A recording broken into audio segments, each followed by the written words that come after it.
সালাতুল হাজত কি এবং কিভাবে সালাতুল হাজত আদায় করতে হয়, আজ আমরা সে বিষয়ে জানার চেষ্টা করব ইনশাআল্লাহ তাআলা। হাজত মানে হলো প্রয়োজন, সালাতুল হাজত মানে হলো প্রয়োজনের সালাত। এমন কোনো মানুষ পৃথিবীতে নেই যার কোনো চাওয়া, যার কোনো বিশেষ প্রয়োজন নেই। মূলত বিশেষ কোনো প্রয়োজন, বিশেষ কোনো ইস্যু, বিশেষ কোনো গুরুত্বপূর্ণ চাওয়াকে সামনে রেখে সেটি বিষয়ে আল্লাহ তাআলার কাছে আবেদন নিবেদন করার জন্য, দোয়া করার জন্য যে সালাত আদায় করা হয় সেটাকে বলা হয় সালাতুল হাজত। সালাতুল হাজত এই নামে, এই শব্দে আলাদা করে কোনো সালাতের কথা হাদিসে সেভাবে বর্ণিত না হলেও মৌলিকভাবে সালাতুল হাজত বা বিশেষ প্রয়োজনের প্রেক্ষিতে সালাত আদায় করা এই বিষয়টি প্রমাণিত। আপনার কোনো বিশেষ চাওয়া আছে, বিশেষ কোনো নিবেদন আছে, আবেদন আছে আল্লাহ তাআলার কাছে, বিশেষ কোনো প্রয়োজন আছে যেটি পূরণ হওয়া দরকার, এটি পূরণ হওয়ার জন্য আপনি বিশেষভাবে সালাত আদায় করবেন, এটি প্রমাণিত। কোরআনে কারিমে আল্লাহ তাআলা বলেছেন ওয়াস্তাঈনু বিস-সাবরি ওয়াস-সালাহ, তোমরা সবর এবং সালাতের মাধ্যমে আল্লাহ তাআলার কাছে সাহায্য প্রার্থনা করো। যে কোনো ইস্যুতে সাহায্য প্রার্থনা করার ব্যাপার থাকতে পারে, সেখানে আমরা সালাত আদায় করে সাহায্য প্রার্থনা করব, এটাই হলো প্রয়োজনের মুহূর্তের সালাত।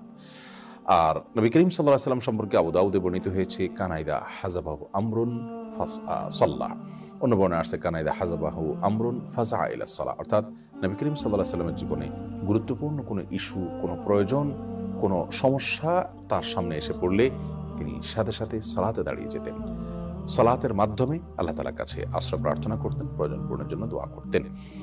বিশ্ববিখ্যাত মুহাদ্দিস মোল্লা আলী কারি রাহিমাহুল্লাহ তিনি বলেছেন যে এই সালাত যে নবী সাল্লাল্লাহু আলাইহি ওয়াসাল্লাম প্রয়োজন হলে সালাতে দাঁড়িয়ে যেতেন, এটা কি সালাতুল হাজত বলা যেতে পারে, অর্থাৎ প্রয়োজনের মুহূর্তের সালাত এটাই, যেহেতু এটার বিশেষ কোনো কাইফিয়ত বা পদ্ধতি বা বিশেষ কোনো সময় ঠিক করা নেই, যে কোনো সময় এটি পড়া যেতে পারে। যদিও সালাতুল হাজতের একটি আলাদা ফরম্যাট বা ভিন্নতর একটা ফরম্যাটের কথা তিরমিজির একটি বর্ণনা বর্ণিত হয়েছে, সেই বর্ণনাটি মুহাদ্দিসদের মূল্যায়ন, অনেক মুহাদ্দিসদের মূল্যায়ন অনুযায়ী সেটি সহিহ বা বিশুদ্ধভাবে বর্ণিত নয়, বরং সেটি সনদ নিয়ে অনেকে আপত্তি তুলেছেন, সেটিকে দুর্বল বলে বলেছেন। তো সেই বিশেষ পদ্ধতিটা যেটি ওই দুর্বল হাদিসে বর্ণিত হয়েছে সেটা আমরা জানিয়ে রাখছি।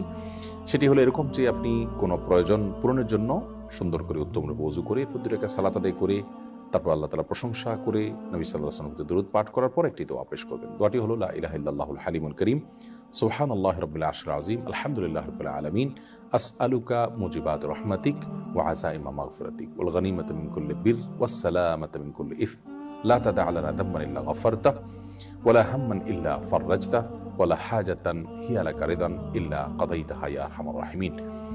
এই দোয়াটি শব্দের কিছুটা হেরফের সহকারে ভিন্নতর ভাবেও বর্ণিত হয়েছে, মূল জিনিস একই, যে কোনটা পড়লেই মূল উদ্দেশ্য হাসিল হতে পারে। দোয়াটির অর্থটা খুব চমৎকার। সেটি হলো আল্লাহ ছাড়া সত্যিকারের কোনো মাবুদ নেই, যিনি হালিম, যিনি কারীম, যিনি মহাধৈর্যশীল, যিনি মহাকরুণার অধিকারী। সুবহানাল্লাহি রাব্বিল আরশিল আযীম, ওই আল্লাহর পরিচয় বর্ণনা করছি, পবিত্রতা জ্ঞাপন করছি, যিনি মহান আরশের রব এবং পালনকর্তা। প্রশংসা করছি ওই আল্লাহর, যিনি সকল জগৎসমূহের পালনকর্তা। আসআলুকা মুজিবাত রাহমাতিক, হে আল্লাহ আপনার কাছে আমি চাই এমন জিনিস, এমন আমল, এমন দোয়া যা আপনার রহমতকে আবশ্যক করে দিবে আমার জন্য, এবং আপনার ক্ষমা লাভের যে উপকরণ আছে সেটি আপনার কাছে আমি চাই, এবং ওয়াল গনিমাতা মিন কুল্লি বির, সকল ভালো কাজ করার সৌভাগ্য আমি যেন পাই সেটি চাই, ওয়াস সালামাতা মিন কুল্লি ইসম, সকল পাপ থেকে নিরাপত্তা যেন আমি লাভ করতে পারি, নিরাপদ যেন থাকতে পারি সেটা আমি আপনার কাছে চাই।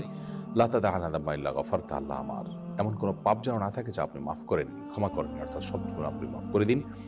ওয়ালা হাম্মান ইল্লা ফাররাজতা, এবং এমন কোনো পেরেশানি যেন আমার না থাকে যা আপনি দূর করে দেননি, অর্থাৎ সব পেরেশানি দূর করে দিন। এবং আমার এমন কোনো প্রয়োজন যেন না থাকে যে প্রয়োজনটা পূর্ণ হওয়ার মাঝে আমার কল্যাণ নিহিত আছে, এবং যাতে আপনার সন্তুষ্টি আছে, সেই প্রয়োজন যেন অবশ্যই আপনি পূর্ণ করে দিন।